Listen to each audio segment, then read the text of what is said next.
my wife Susan and I and our two daughters, Jessica and Ashley, attended a fundraiser for a little girl who was diagnosed with leukemia. And my wife said, hey, you want to go to this fundraiser at the pizza parlor for little Bethany? Her name's Bethany. And what was happening was Bethany was diagnosed with leukemia. And Bethany was 7 years old. She had 3 brothers and sisters, and they were struggling. Then we went home and we walked around our neighborhood that evening, and we raised, I think, almost $900.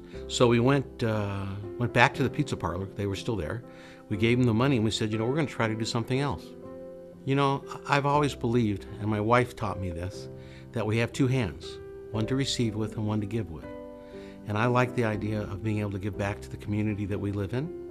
And the motivation for me, when I see a family, what they're going through, and the fact that we can be a part of their life, we can guide them through a journey, which will hopefully be recovery for that little child, whether the little girl is 6 years old or whether 2 years old or a year old or whatever the ages happen to be. So the whole inspiration comes from my family and our community, and I love that our children, as I was saying before, grew up in a house where they know about giving back. I really cherish that.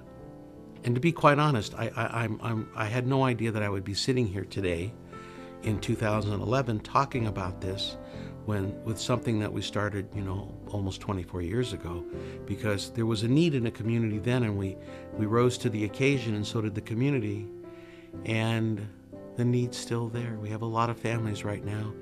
There's a little girl who now is 6 years old.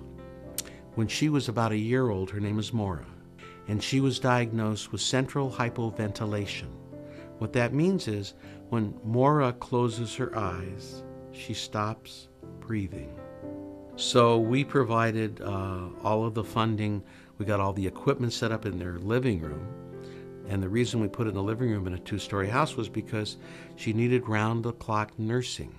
So when her mom and dad tried to get some sleep at night, we provided a video camera and a monitor so they could see what was going on.